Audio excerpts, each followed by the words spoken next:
Hello and welcome to the Liz Experiment YouTube channel. I'm Liz, or the Liz in the Liz Experiment, and this is the channel where I record field notes from my journey towards architecting my best life. I am back this week, or I'm still here this week, in Las Cruces, New Mexico, staying at my dear friend's house. And this week I talk a whole lot about, my love or my refound love of podcasting. I also talk about how dating apps really aren't as bad as some people make them out to be. And I talk about how I can create community even when I'm traveling the world on my own. So, tune in to hear more.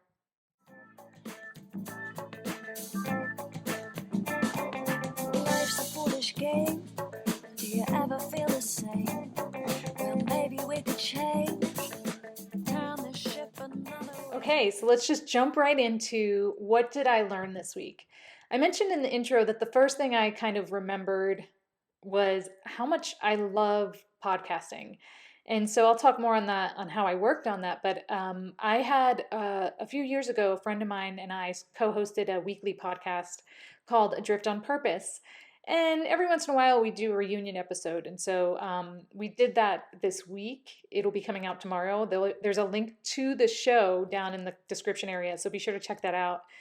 But doing that again was really fun. So that was the first thing I learned. The second thing I learned this week, and this was kind of, well, I guess I did them in order of how big they were, but this was the second biggest, which was that dating apps really aren't all that bad. Um, but I also learned that I need to find and want to find a better way, maybe not a better way, but I want to ensure that I'm monitoring my energy level and how much I put into any sort of social activity, not just apps and that sort of thing. So I guess those are kind of two lessons learned, but they're kind of the same topic. So I'm going to go with it. And the third thing that I learned this week was that I can create community wherever I go. You know, if I think about community as a wheel and myself at the center of that spoke, which I think that's how it works for all of us, not just me.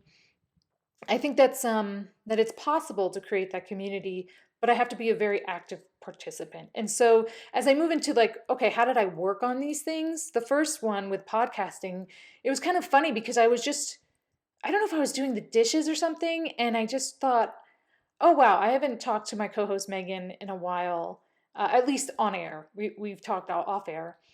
I'm like, "Well, we should do an episode," and she was totally game, thankfully, and we did, and we recorded, and it's a little rough, of course, the episode because we haven't recorded in a year, but it was really fun, and we had a lot of great discussion. Which, of course, if you want to go over there and check it out, go for it. But it just I recognized how much those types of discussions fill me up and how much I need them, and I also realized how much sharing them with a larger community, especially in the form of podcasting, is it's just the art form and a type of expression that I really enjoy. So worked on it by doing it. The second thing that I talked about was the dating app thing, and it's super interesting. So I joined an app, and I kind of alluded to this in last week's episode.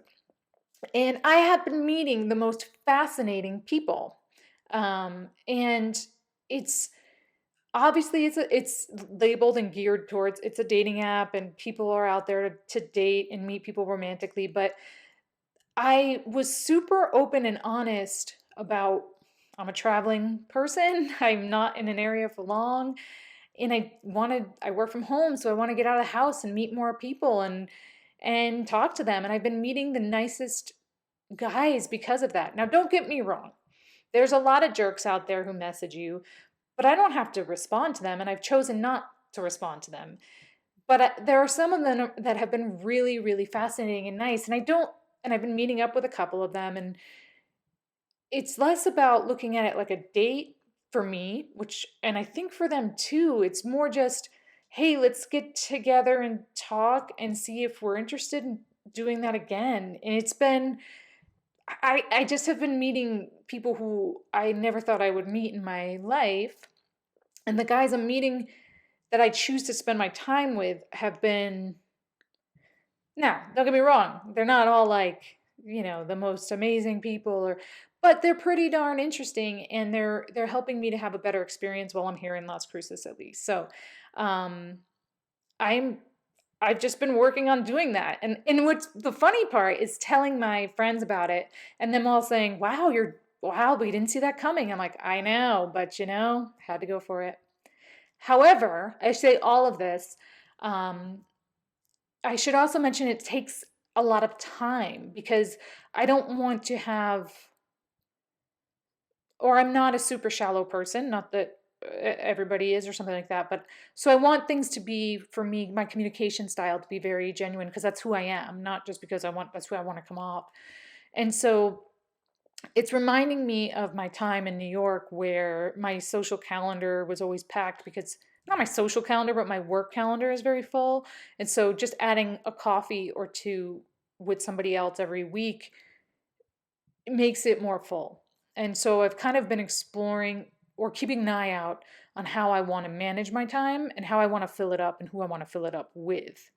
I'm glad I'm getting out of the house because being a work at home person, as you well know, I can go a little nutty and go a little too inward, but I also want to remain somewhat centered throughout that. So I'll be keeping you guys posted about just how I do that. How do I manage my time and who do I choose to let into my world, and how that all sort of works out. But all of this really leads to the main point of today's episode, which is I'm starting to realize that I can create community um, wherever I go. Now, this is a very early hypothesis or theory, so just roll with it because I'm going to be reporting back on it. But what I've come to see, at least with this app experiment for now, is um,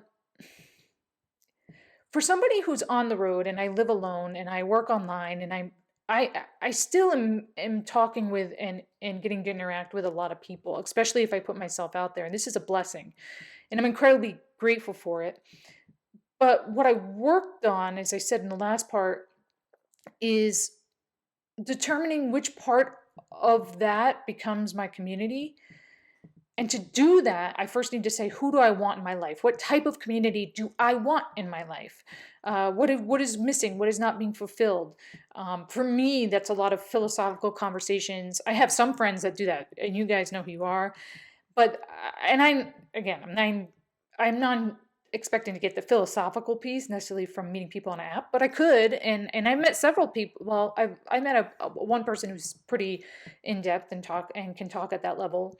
Um, but that's just an example. Like, this is what I need, and this is what I need from. I need support.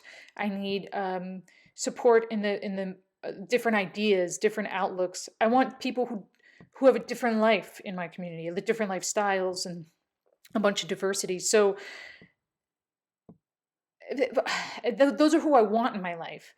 But I also have to be clear about who I don't want in my life and let go of that negative energy. That, not to say they're completely negative people, sometimes they are, but if they're not filling my life, they shouldn't be part of my community, and I shouldn't be part of their community. It's not just a one-way street. And so I did a lot of work on thinking about community throughout the week, and I talked about it last week. And this week, as I start to get out of the house more, as I start to talk to more people online or offline, I really have been buckling down and thinking about focused energy, and the only way I can do that is by opening up more of my time through letting go of the shallow energy that doesn't fill me up, and holding on tighter to those that do fill me up. So it's kind of like this constant observation and action uh, game that I don't want to call it a game because it's my life and it's extremely important to me, but it's been this process of, oh, do I like this interaction, or is this person giving me one word answers? Okay, whatever. Um, they were just different personalities. Or wow, going out and grabbing a coffee with somebody in the middle of the day, I used to see that as scary because I would miss out on too much work, but I'm having coffee anyway, so why not go take an hour, go have a break and talk to somebody new? And if they fill me up, keep them as part of my community, or just if they don't, let them go. So it's been an interesting week with that because there's been a lot of different energies coming in and out of my gosh, it's so woo. I was about to say there's a lot of different energies coming in and out of my aura, but it's true. And managing them and thinking about how I want to be present with them and trying to be as present as I can with those that I want and need in my life. It's been a great part of the Liz experiment so far. And I look forward to continuing that in the weeks to come. So, next week, I will be back here in Las Cruces. I'm sure I'll have plenty more to talk about in this regard, especially the community regard. I want to thank Hands Adam featuring Snowflake for the music that I use in the intro and outro. If you like this video, please do give it a thumbs up. I know it's just a click for you, but I feel like that's such a kitschy thing. I'm not going to even say that. If you liked it, please give it a thumbs up. If you want to get these videos every week, please subscribe. It helps me know that I'm doing something in this world. And well, until next week, thanks for watching.